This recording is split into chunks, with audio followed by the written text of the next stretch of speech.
living life for everybody else's expectations and not being true to yourself. Fuck that. Fuck that. So how do we start a revolution? And I think we already have, but like, how do we continue? How do we increase it? How do we set blaze to this fucking revolution to help others come up and out of the bullshit that they thought was life-giving?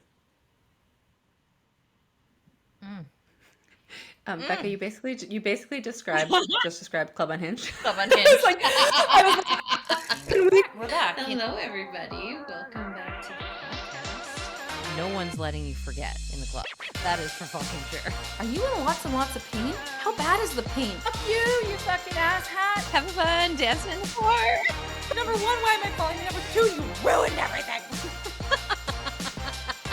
Oh, so good.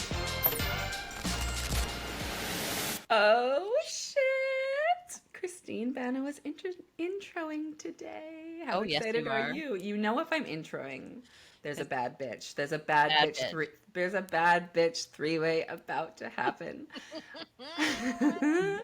I'm so excited, you guys. So as you can guess, today is a three-way. Yes. You've got three women today, three sexy, fine women who are about to just explode into a very sexy, erotic, off the rails, off the fucking charts conversation. And let me tell you why. We have the most immaculate woman here. Her name is Bekah. And talk about like universal divine intervention, synchronicity, syncing up. Bekah messaged me on Instagram and was like, yo, you're a vibe. We should be on each other's podcasts.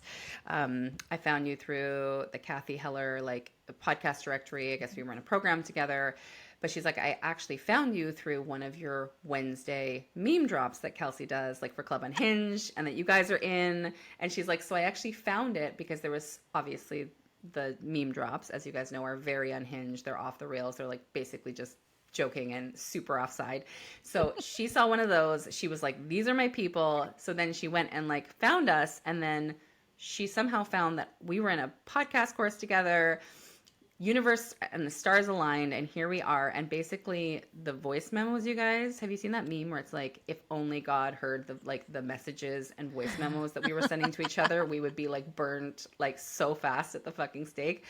The shit that's going on already, and we barely know each other, is like it's turbo, immaculate. So turbo, it's fucking turbo here. So Bekah is, I'm gonna let Bekah go into this, but Bekah, I voice memoed you yesterday just to confirm, because I was like, I need to confirm this, that you are an ex-pastor turned hot mom OnlyFans membership now. Like you from pastor to OnlyFans. I just want to double confirm, Bekah. Oh, yeah. First of all, welcome to the show. This is correct, right? Yes. I don't have this.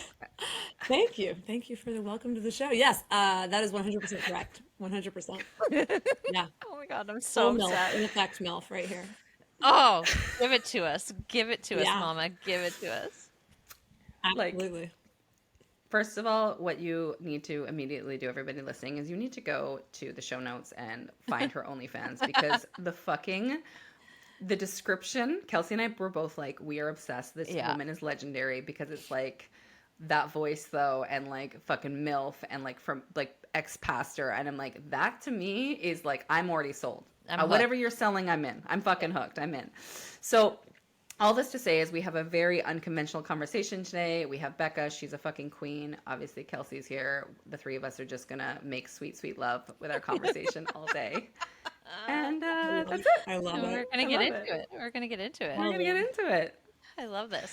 So, Bekah, can you give us a little snapshot, a little walk down memory lane? Like, how did this happen? Like, I want to know the fucking story. Can you tell us? I love like, how did this happen? Like, yeah, this is like a train wreck. Also amazing. Yeah. It really is hilarious. I mean, I think a lot of people are going to be like, what the fuck? How did that happen? And that is a lot of people's questions to me. But what's wild is when you look back at my life when I was young, like 15 to 20, I was very sexually liberated. I was very much in touch with my sexuality. I felt very sexually, I just felt like very sexual, and I loved it.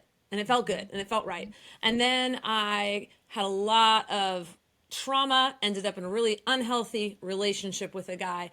And after that was over, I felt like, this big. And it was like, this is what happens to a lot of people is they form a trauma bond back with religion of some sort, right? After something terrible has happened. And so that's what happened to me. I grew up in the church, grew up conservative, Christian, went away from it because I'm like, this is fucked up. I can't subscribe to all this. And then pulled right back into it, right? And I'm not saying all of it was bad. There were some good things. But truth be told, like what I did was I allowed myself to go back into a box of suppression. Because at that point, I already knew I was bisexual. I knew I loved sex. Like there were so many things that were like, this is not aligned with Christianity. But for the sense of safety, security, feeling like I could handle life, feeling like I had some form of worthiness to even speak to, I went back in. And then very quickly found the man that I married and stayed married to for 20 years. And so he was like in church leadership.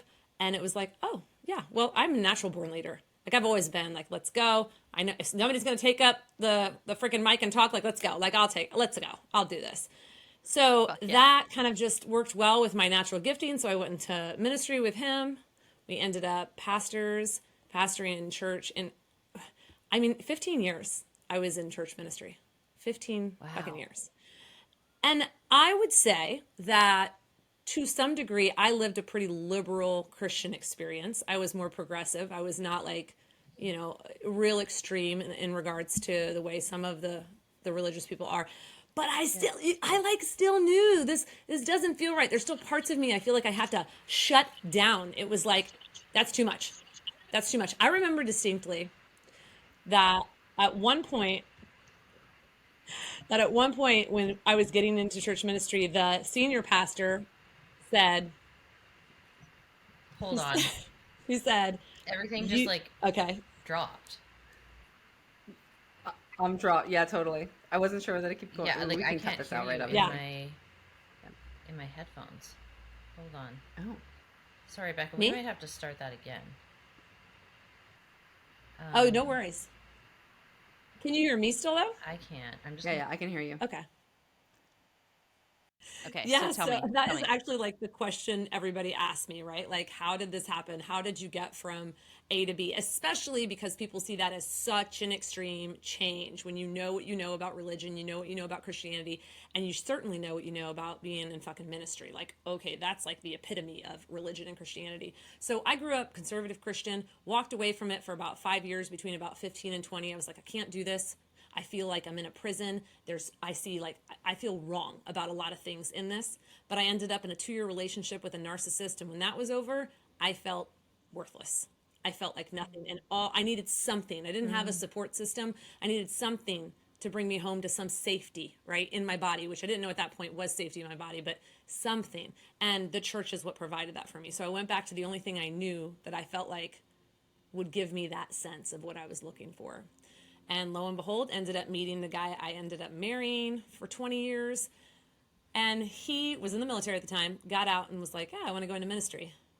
I remember being like, no, because my dad was a pastor for a while. So I remember feeling like, ugh, okay, but a good supportive wife, right? You do what you do. Yeah. The hard part for me was at this point, I already knew I was bisexual. I already knew I was like very, very sexually like liberated between 15 and 20. And then it was like, well, no, these things are wrong. And in order to live in the safety and the feeling of like worthiness and all of this shit that I was like, I needed, I decided, okay, well, this is a box that I guess I'm just going to have to, right? You're not consciously thinking these things, but this is what was happening to me. Mm-hmm. And so fast forward, we ended up in ministry together. I ended up preaching because I have a natural speaking gift and I love speaking. I love inspiring people. I love making an impact that way. So it was fantastic. Like it served me in many ways. But there came a point where I just gave myself permission to start asking really fucking hard questions. Things weren't adding up, not in my life, not in the circumstances around me. And I was like, I don't know. Like, I don't know about this anymore. And the more questions I gave myself permission to ask, the more I realized that I was living someone else's life. I was living programming that wasn't me. I was living under conditions that I had said yes to, but I didn't create myself. They weren't mine. They weren't the real me. And so I slowly started, I first walked away from ministry, and I walked away from the church completely. And then I spent a year deconstructing faith as a whole. And that was one of the most painful years of my entire life. It felt like I was ripping layers of flesh off myself because my identity was so wrapped up at a core level in being a Christian, in being loved by God, in being a person who was known for that, with a platform, for crying out loud. And to walk away from that, and then to walk away from everything else, like, that was all the support I had was there. All the friends I had were there, right? This was everything. This wasn't like, and it wasn't like I was going from, oh, I've got this like other, safe boat to jump into over here. Like I wasn't jumping off the ship into another boat. I was jumping in the fucking ocean with no damn life Right safe, off like the nothing. cliff. Right off the cliff. Right off the fucking cliff. And I had nowhere to land. People were like, oh, what'd you decide? Like, where did you land? Where do you believe now? And it's like, what, you think I went to like, now I'm a Muslim? Like, I didn't trade one for another. That's a scary place to be when you've been learning like all of this safety comes from one area, one thing, one belief system. It's a scary place to live in. It's a scary thing to deconstruct. What I thought though, this is where it goes into like moving into like the OnlyFans stuff. I thought once I deconstructed religion, that was it. It was like, okay, cool. Like I feel more free. I feel less shame. I feel less fear. What I didn't realize is that was just the beginning, and it was going to be a ripple effect of now questioning every fucking thing, every angle of my life, every little fragment of authenticity that I thought I was being real in, because I would have fucking told you left and right that I was real as fuck. And here's what's crazy. Everybody in my past, they thought I was real as fuck. Actually, that's what I got the most compliments on. Like, you're so real, because I was willing to be vulnerable with people the whole adult, like my whole adult life. I was willing to be vulnerable. I was willing to be honest. But I was being an authentic version of me that wasn't even authentic to the core of who I was, and I didn't know it. Because you don't know what you don't know until you're willing to start asking fucking hard questions. And so that led into sexuality. That led me right into sexuality. I feel like I'm at church. Hey, yeah. Hey. Just like the unhinged church. This is like the unhinged.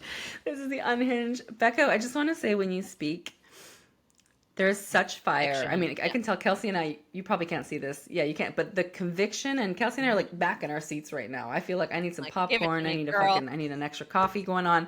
Give it to me, girl. Like, what is up? And I think our listeners, before we even get into the sexuality and OnlyFans piece, I think that there's so much of what you said that's so valuable, because it doesn't matter whether you're leaving the church or you're leaving a marriage or you're leaving a career.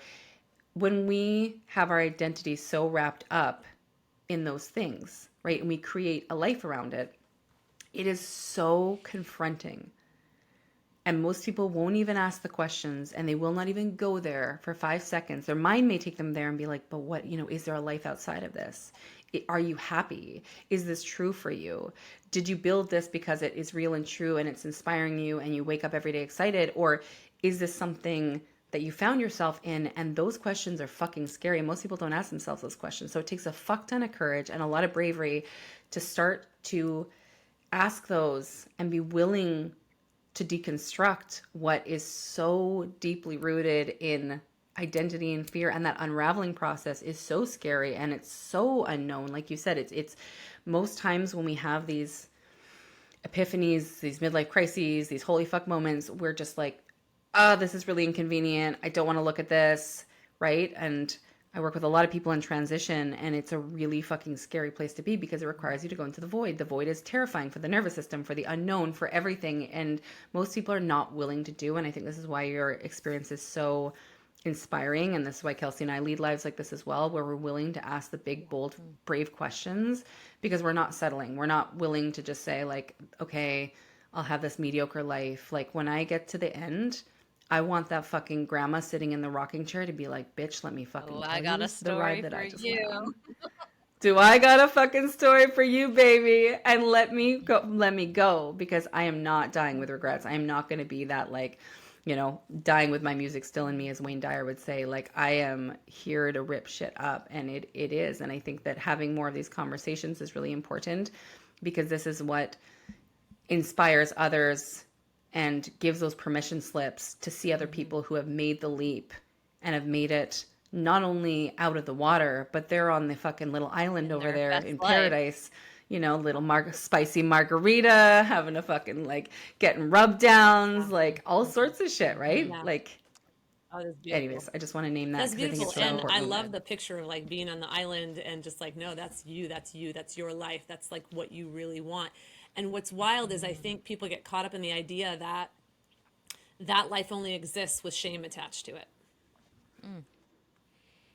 because we don't know how to step away from the shame. And we're Right. afraid of the shame. And that's why we don't walk away.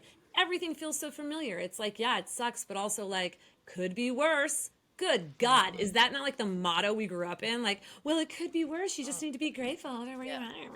Ugh, barf. Like, Barf. no, thank you. No, No, thank you. Like, it yes. gets to be immaculate. Like, that's Yes. actually what it gets to be. Yeah. And I mean, I grew up Catholic, so I know it's different than Christianity, but they're like sisters Similar. and very, very similar. And there's so much shame in the Catholic Church. Like, that is literally how they kind of rule and govern people's behavior, is using a lot of shame and make wrong. And as a kid, like, I was also very curious, and I feel like we've got a lot of similarities because my sexuality popped off so early, and I was like, sex is amazing. Like, why are we like not talking about this more? Like, what's wrong with everybody? Like, this is the funnest thing ever. And like, I've always had a pull to the more darker sides of sexuality and like the shadow, and like, I find it so intriguing. And then being in the church, obviously, like, that is so poo-pooed in any way, shape, or form unless you are in the confines of marriage. And then being a little kid watching what was happening in the church, of like, where are all the women? Like, there are, like, at least in Christianity, like, you could be a pastor. Yeah. In Catholicism, you can't. Like, and at that time, like, girls couldn't even be altar servers. Like, we couldn't even participate in the ceremonies and the rituals, and it was so fucked up. And I remember asking my parents one day, I was like, why can't girls be altar servers? Like, why can't I go do that? Like, at least it would make it kind of interesting. I wouldn't be bored. And I remember like getting shut down and being like, we do not ask questions like that. And at that moment, I was like, fuck this place. Good. Like, this is not for me. And it was like this spiritual protection almost of like, I'm not going to really let a lot of this in because like, if I can't even participate as a girl, like, y'all are dumb. Like, this is not the vibe. And I think that's the only reason why I didn't get super hooked in. But when I left, I think I was 17, like, there's still so many parts that are difficult when you leave. You don't realize like how much your identity, how much your community, how much you're going to feel isolated on the other side of that. And I just swung to like being a party girl 24/7. I'm like, I'll just like drink and fuck my way through this. Like, that'll be that'll be my my coping mechanism Right? here, because I had to replace that sense of community, that sense of belonging with something else, even if it was shadowy, even if it actually wasn't fulfilling that need. But like, there's so much that happens inside of these institutions that is literally injecting shame everywhere, every which way it can. Yeah. And I think that's intentional. Oh, Like, that's 100%. my perspective. Like, if you have people who are literally bound by shame, they will never be liberated. They will never step into their power, and therefore they can't disrupt the system. They Yep. can't disrupt the institution. And so it gets to stay in its position of false power and extracting from the community. Yeah. Like, 100%. it's crazy. Yeah, the part you said about it keeps people from their power, that is spot on. Like, that's literally what it does. It's like learned and conditioned helplessness. Yes. And that's what Yes. I realized the most was like, oh, everything and all the power is outside of me, and I'm at the mercy of it. And even Right. though Christianity presents as a very beautiful, love filled religion, and it does, and there are a lot of love filled messages in it. So I don't deny Yeah, of that. course. However, what I learned was when I started asking questions and I started really digging deep, Christianity is a religion of fear masked in love. Yes. And that is very Yes. pulling. It's very drawing to people, but then they hook you with the fear. right? Yeah. Like you just said, the shame. That's really what it is. Yeah. And so I mean, going back to like the sexuality part, there's no, I mean, talk about shame. That's just all weaved in there. So purity culture is Right. one of the most damning things. Oh, fuck yeah. One of the most damning things. And I was a wild child. I was fucking a whole bunch of people long before I got married. It was great. And then, and the women, men, all the things. And then I got married, and I was like, I found safety and comfort in the marriage and in monogamy.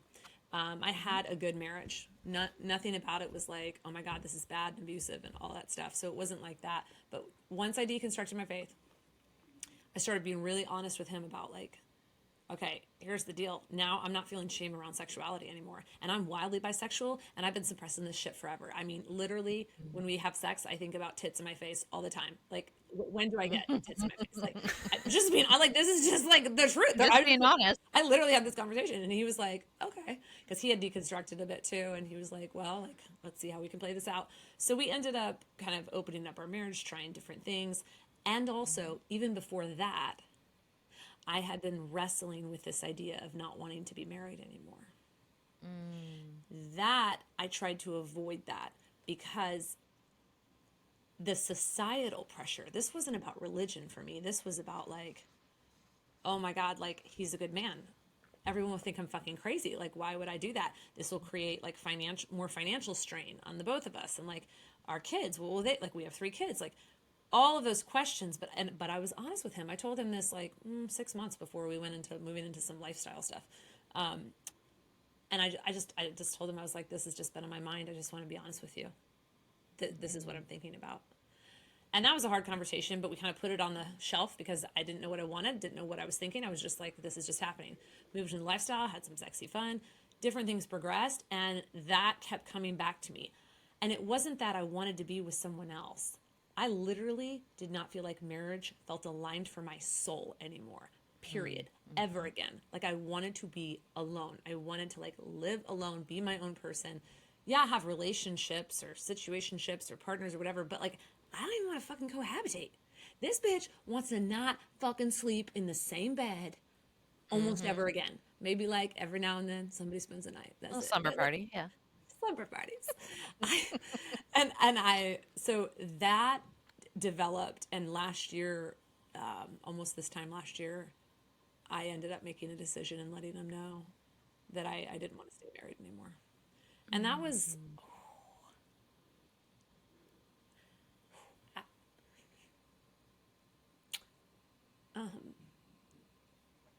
after deconstructing my faith, I would say that was the hardest thing I did, because he's a good man, and I knew I was breaking his heart, and I knew that that's what he wanted.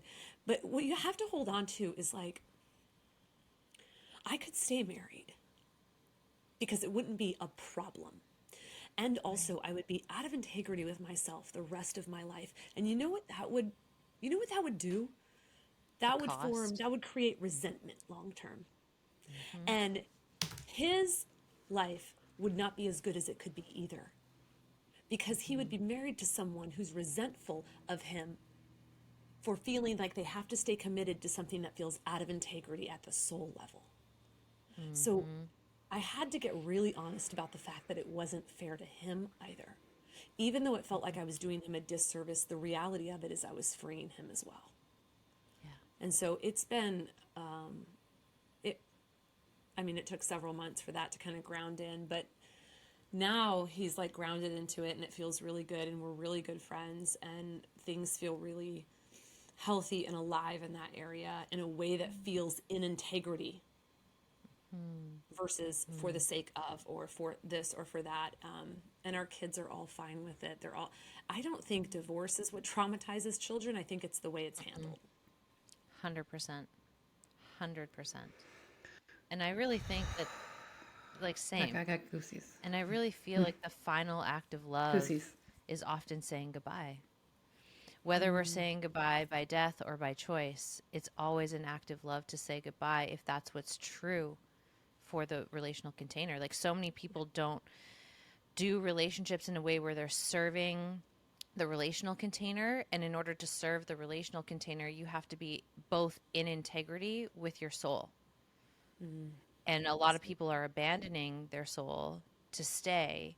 And as you said, then it creates this culture of resentment, and it rips him off from having what he wants. Like, yeah, it's technically a marriage, but it's not the relationship that he's looking for. It's not the container that he's really wanting if that love isn't free flowing. And it can't, to a degree, when we have to abandon ourselves to stay.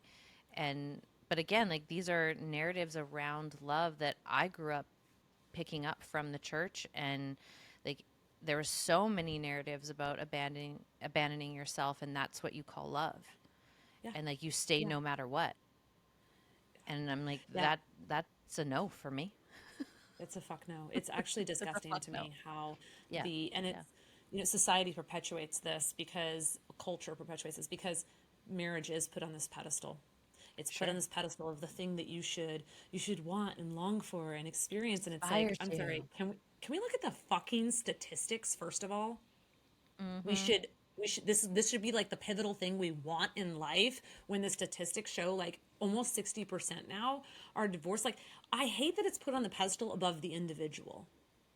And it doesn't mean it's wrong in and of itself. I think there's beauty in it. And if it's for some people, awesome. And also, there should be just as much pushing toward whatever feels aligned for you.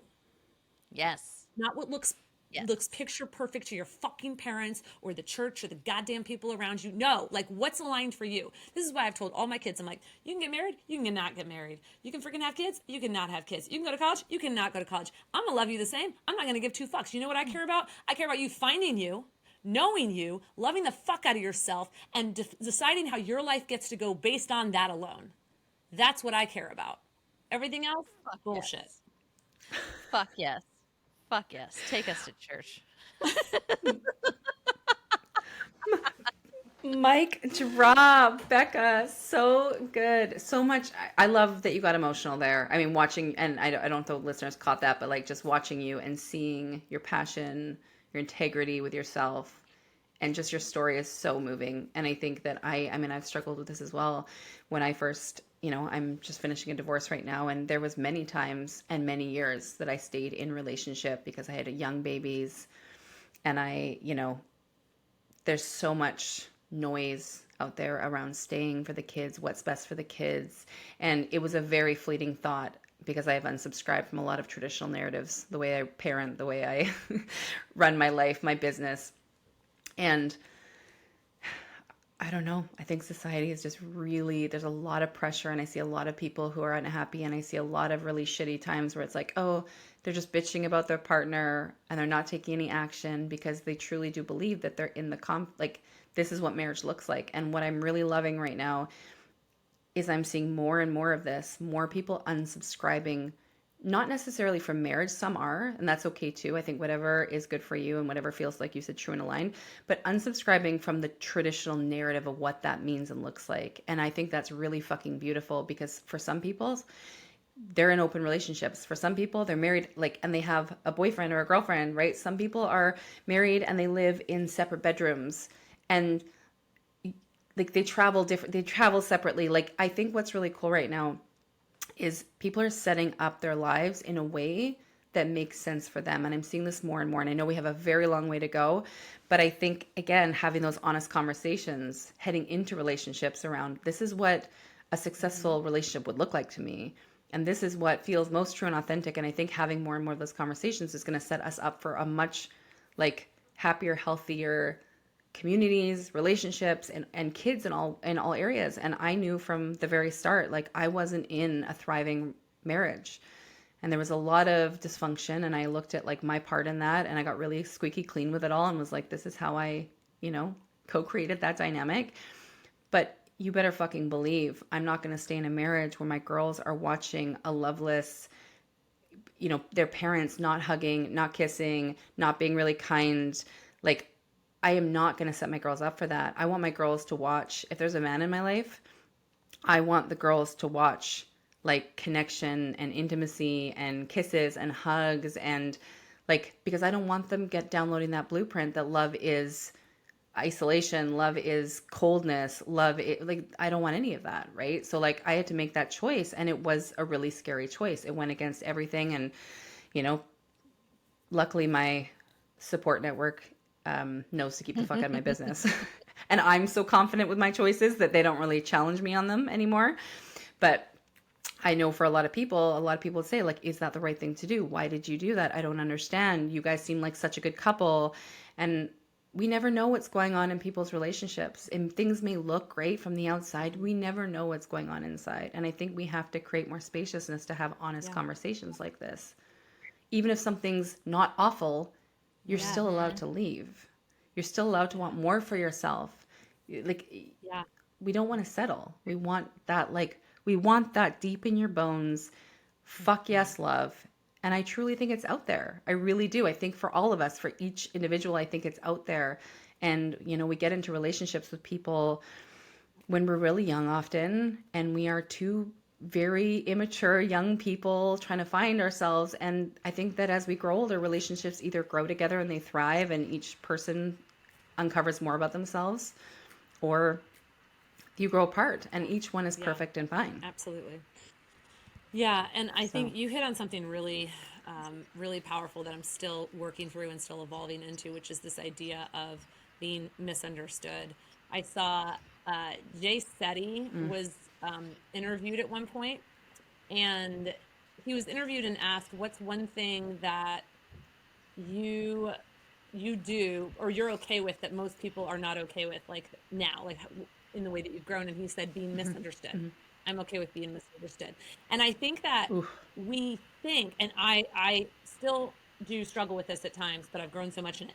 We think we need other people to understand our why in order for it to be valid. And that is so damning and will keep us stuck for so long. We don't owe anybody a why. We don't owe anybody their ability to understand. We don't owe anybody anything. What we owe ourselves is integrity to us of the highest level. What we owe ourselves is deep authenticity to our soul, right?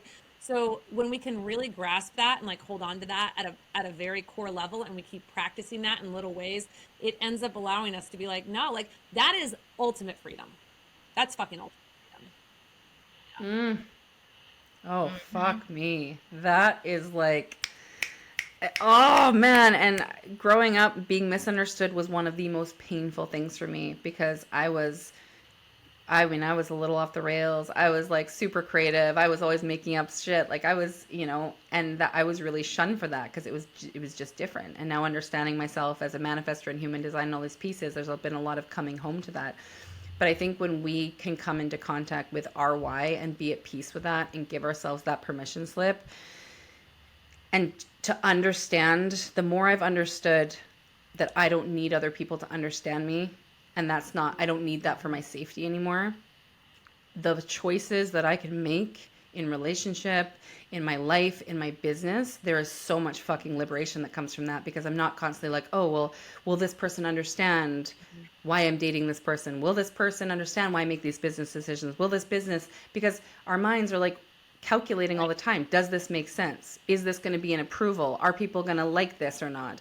And when you don't really give two flying fucks, I mean, the energetic reclamation, like we call our energy back to us, because we're not like, oh, I hope that. And like, how many times are you living your life where you're like, I don't want to, again, get to the end of my life and be like, I'm so glad I didn't self-actualize and go with the love of my life, or go do that super scary thing because like Susie from 6th grade and Aunt Betty are going to disapprove of me? You think the fucking hell I'm going to get to that part of my life and have that regret? I'm so glad that Fucking everyone who knew me that will actually die off in the next 50 years thinks good of me. Who fucking cares? Like, they're all going to die off too. Like, I'm so glad I self-abandoned for that last half of my life. It was such a good investment. Fuck no. Really good. Really, really good. Yeah. No. Hard pass. Hard fucking pass. So, okay, now that we've like tackled the, you know, deconstructing religion, can we get to the good stuff? Can we get to the transition into the sexuality, into the OnlyFans, into the full exalted expression of who Bekah is now? And Bekah, let me just translate that. Kelsey is asking you to show us your tits if you're wondering what. Get naked. Basically, all of that was just to say, could you flash her? Because Kelsey I also am likes girls, so like if we could absolutely, just like maybe have absolutely. I a love tit off. showing my tits, Okay, and I okay, love sick. receiving tit pics. So that's a fuck yes for me. So sexually speaking, so I think that moving into the lifestyle and non-monogamy was very helpful for like me breaking out of like, oh, okay, this is fun. It feels good, and bringing safety to my body in that way. Um, and then realizing like I am actually wired for non-monogamy, conscious non-monogamy, ethical non-monogamy in a way that like feels really good to me. Um, and the thing with that though is I personally, not that I think anything's wrong with this, I personally don't have interest in just like fucking new people every weekend, right? Like that's not really, I like connection a lot. So for me, it's, Sure. I appreciate more deep connection. Well, what happens there is because I'm like that, the truth is that I'm wildly underfucked. Okay, let's just keep it real, people. I'm wildly underfucked. Okay, so unless you count what I do with myself, which I don't. Like, I mean, like with someone else, like I'm wildly underfucked. So I started thinking like I need a creative outlet for like my sexual expression because I feel like a volcano. Like I just like, I mean, I dance sexy. I do Latin dance, so like that's fun, but that's not the same.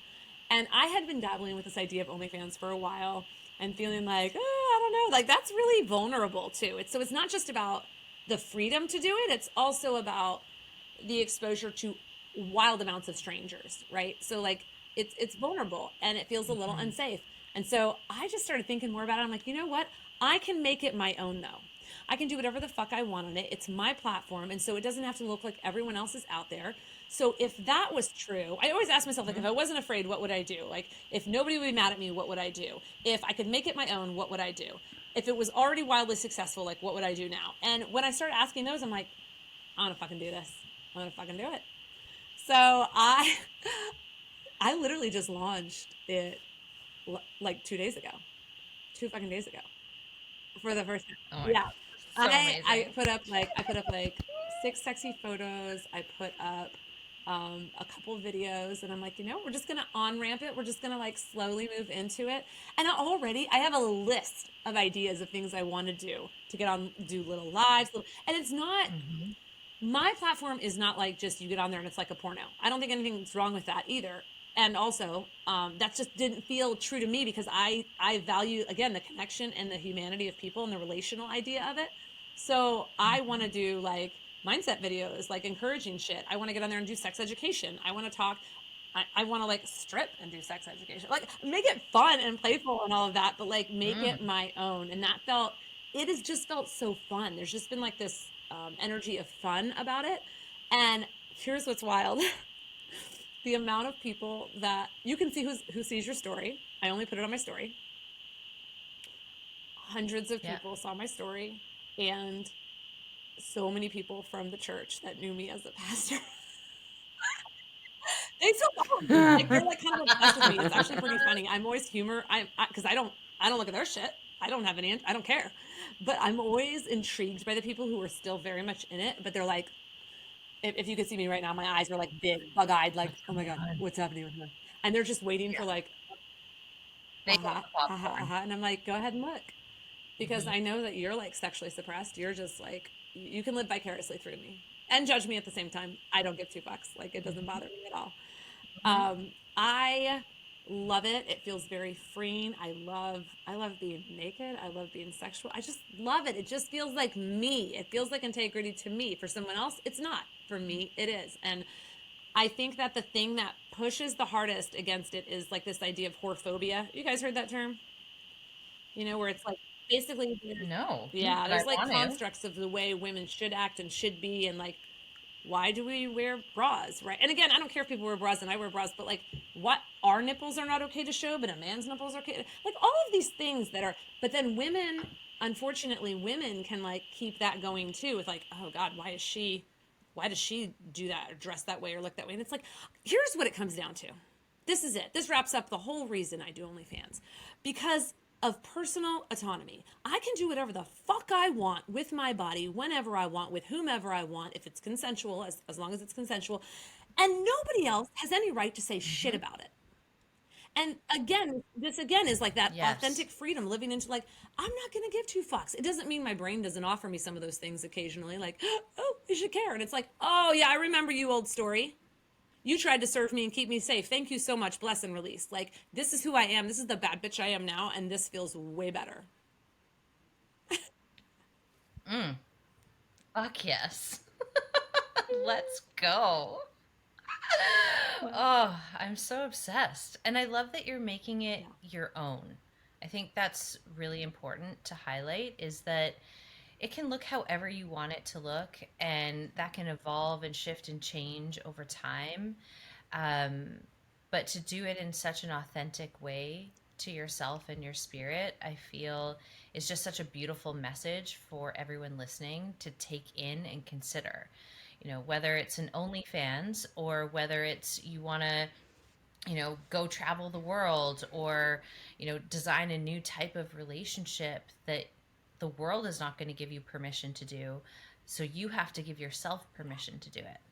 Like, that's the big thing here. Like, you gave yourself permission to unshackle yourself and to go for it. And it doesn't surprise me that people who are still plugged in to that system are literally on your stories, like just salivating, waiting for the next one, and be like, what's she doing now? What's she doing now? Like, there's such a shadow that happens when we repress the truth of who we are and we repress our sexual energy. It goes dark, and like it turns kind of into like the Schmeagol sort of energy of like, I just need to like consume, instead of let me create what's true for me to create. And I can also enjoy and receive, but like receiving is very different than consumption. And like, I just love that you're setting a tone and you're setting a container that invites people into that frequency of reception and also creation, so they can have that permission to create for themselves while also receiving you in all of your extraordinary creations that you end up doing on there. Like, stripping in sex ed, like, please, like, that is fucking amazing. I'm obsessed. Yeah. And the other thing that I realized too is, at a very core level, I believe my energy heals. I believe being in my presence is a gift. And so I view this also as like, I heard someone else say this who's in OnlyFans. She said, it's like, I'm an oasis. People can come for a sip. They can come for a little while. They can come for a lifetime. I don't care what they choose, whatever, but they're going to get something. They're going to walk away with something more beautiful than their maybe like superficial intention. And that for me, that's like a kind of a mission for me that I just decide is happening when people come into that space with me, any container with me, but even that as well. And that's what I want it to be. I think that it's so much more than that. We just, you know, in our society, it's like, oh, well, sex is like so taboo and it's so this. And so it's like, sex is like, again, you hit a nail on the head, like the creative force of your body. It's I birth fucking babies out of my vagina. Are you kidding me? Like, it's our sexual creative energy. There's so much beauty there. There's so much to be held and so much to be had and received. So I just think it is, no matter what it looks like for anyone, sexual liberation should be at the top of people's priority list, because the whole reason it's not happening, when you look at the very bottom foundation of it, it's shame. That's it. When people get radically honest about why they don't think things are okay or why this is bad, it's fucking shame, and shame is doing no one any good.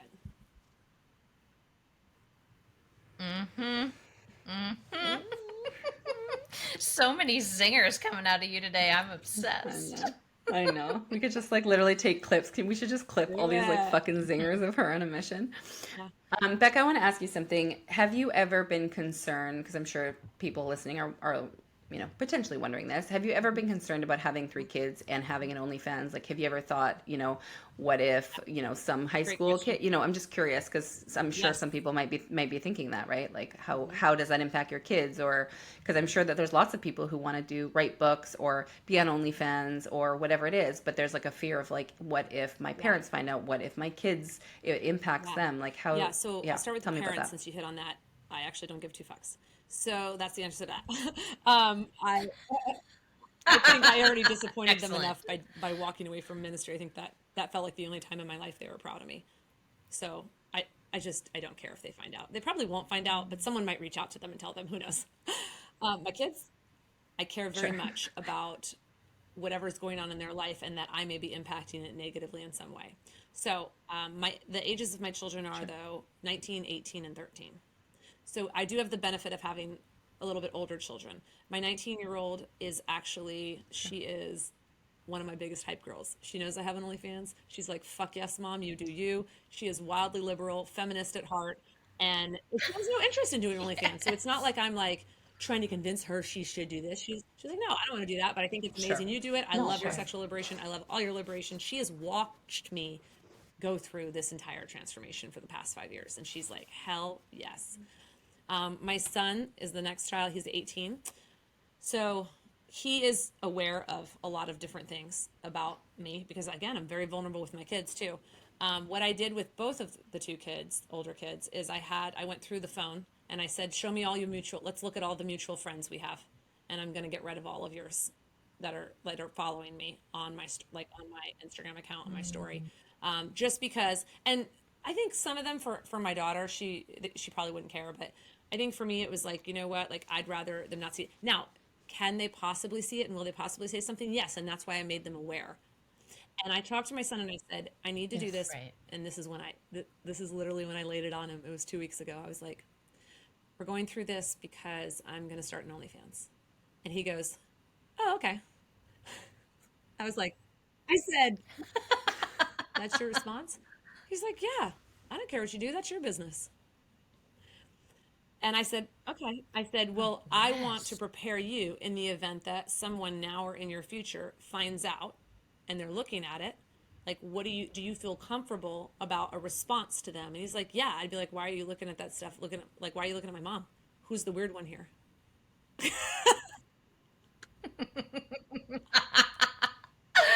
Oh my God, amazing. I feel like they're really grounded. So my 13-year-old, I have not had the conversation with. And the biggest reason is because I haven't felt the need. She is not on, she's on social, very, very, very minimal. She doesn't even have like friends. We don't have any mutual friends. There's no one of hers following me. And she's also in a stage in her life where she's not like super into her sexuality at all. I actually was at that age a little bit already, but she's not. And so like as soon as I feel the nudge, like I'm very intuitive and intuitively led. So as soon as I feel the nudge, it'll happen. I mean, I had sex talks with every one of my kids at age 7. So I have no qualms about doing it. And I have no qualms about explaining and helping them understand why I've chosen this and helping them ground into a response if someone were to say anything. Because the last thing I want is for them to have to be dealing with bullshit because of their mom's lifestyle choices. So, yeah. You know what? On your OnlyFans will be so cool. Good. Like, it's so good. What would be so cool is even that alone is like having a segment, right, on how to talk to your kids. Like, I'm a mom on OnlyFans, right? Like, how to talk to your kids or what you said to your kids at age 7. I have a 7-year-old, right? Like, I know there's stuff already popping up, right? Like, there's stuff popping up, and how to have a honest, open, yet still like, I don't want to say age appropriate conversation, right? But like, I think honestly, parents are lost with this kind of shit. And I know for me, we didn't talk about it, right? It was one of those things that like, I just knew I had to cover my eyes and leave the room. If there was a sex scene with my family there, there's no conversation about it. There's no, this is why, and this is, so like, I'm really an honesty first approach with my kids. Like Eva loves sitting there and hearing stories about mom, when I got a speeding ticket, when I got my tattoo, my mom finding out about my tongue piercing, when I did this, like she loved when I shoplifted and got caught. Like she's sitting there with eyes open. It's like the one time she'll listen to me and she's eating it up. And I'm like, maybe I fucking shouldn't be telling this shit. But like, I want to normalize mistakes. I also want, like, the more I normalize it, the more she's like, 100. I'm making it less taboo. Right? Because I know for me, the reason I rebelled and did a ton of tattoos and piercings and wore makeup and, you know, hid when I was going to the bar and all these things was because it was so not talked about and it was considered a really bad thing. And so why did I, you know, of course, then what do? I want to rebel against it. And so I want to have those conversations, but it's really helpful to have somebody also express that. Like I could even see those being segments, right? Like everything around sex, because I think so many people are hungry for knowledge around it. I even know for me, like I am just starting to open up my sexual expression liberation even more after years of being shut down, right? Like I was, many relationships being cheated on, and lots of just from being a kid as well, just a lot of sexual shame around the body and just the topic in general. And so there's still like a defrosting for me. I know there's so much more to be explored, right? But I think for a lot of people, that's the case. And rather than talk about it and open it up and give the possibility to explore that in their relationships with honesty and vulnerability, people turn to porn, they turn to Ashley Madison, they turn to cheating, they turn to all these pieces because they don't know how to tell their partner, hey, I really want to have a threesome, or hey, I really want to get fucking, can you DP me tonight? Like people don't know how to ask for these things. And so they're just shadowing them, right? And then they're feeling unfulfilled in their relationships, in their sexual expression. And, Kelsey and I had a great conversation with Mark Groves about this, but like I was mind blown when I watched that documentary of Ashley Madison. I'm like, that is 18 million people or whatever the thing was who are having affairs, who are disconnected from their relationships, because they don't feel like they can tell their partner what they really want. So they have to explore that with somebody else. And I don't want that, right? Like I've been cheated on. I don't cheat. I don't want that. I want to be able to have a really open, expressive, loving relationship with my partner so that I don't have to go do that. So I think it's what you're offering is so needed. I'm already like, Kelsey and I have to sign up for your OnlyFans because I'm like, I want to learn off of you. Like, we want to learn off of you. And also, this is why we teach in the club love, sex, money, power, purpose, and all these different pieces that go along with it, because these are the most taboo, unspoken about, especially with women, topics that keep us in suppression, that keep us out of our power, that keep us out of creation. And so I love that you're part of this. And I think, I have a lot to learn from you too. Yeah, I love what you said about the conversations with kids. I think it's funny because I have been told to do like some type of parenting program or something, and that's not something I've ever done before. But I basically just saw everything my parents did and did the opposite. And and I also made a decision before I had kids. I was like, when I have children, I will have a good relationship with them, period. It will not be perfect, but it will be a good relationship. And that is going to be based on the fact that I'll be vulnerable as fuck. Like you said, I don't know if I'm like saying stuff too soon or saying too much or sharing too much. And it's like, no, I actually don't think, I think the damage and the damning that's done is way more in undersharing than it is in oversharing. I'll just say that because I've shared some shit and I'm like, whoops. But you can always go back and be like, hey, so like, I don't think that was really an ideal decision I made. I'm not judging myself in it, but like, that's like, you can always go back and do that. You can't go back when you've spent years of just acting like you have this perfect situation going on and no, everything's fine and do this and fix that. Like the lack of connection has already been damaged. And it's just like, no, like they need that. That's why she's like this to you. Tell me more, because it feels like human connection she can relate to. She's like, I know what it feels like to fuck up. Tell me all your fuck ups. Yeah. Well, and it's also like getting access to you as a full range woman.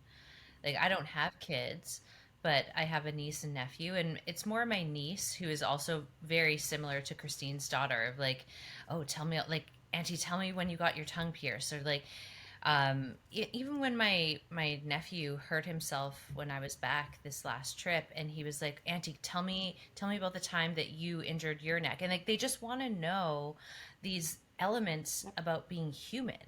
Like I can't relate to them if I am presenting myself as this holier than thou perfect person who never fucks up or has never had any real experience.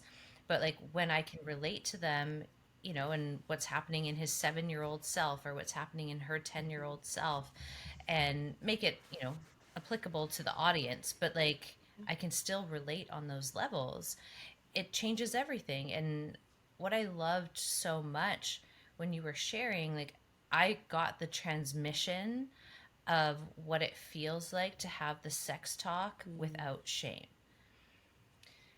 And my parents were great. Like they did actually a really good job of like not, keeping it in the shadows. Like it was very clinical. It was a very clinical conversation. It wasn't a relational conversation, but it's much better than what most people got.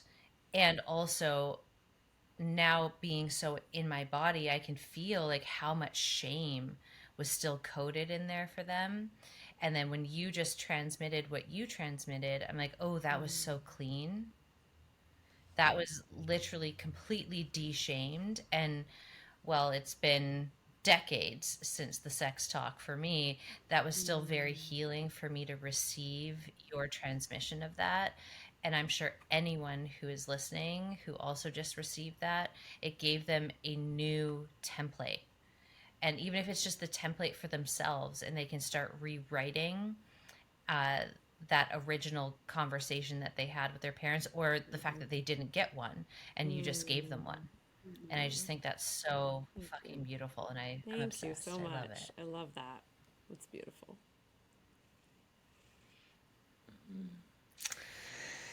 So, Bekah, what is on the horizon Woo. for you? What are you most excited about right now? That's a good question. Well, definitely the OnlyFans, just because it is brand new, and like there's like a creative flow going on that feels really, really juicy and good with that. I think what I'm most excited about is feeling like I've kind of locked in more specifics of what I want to talk about.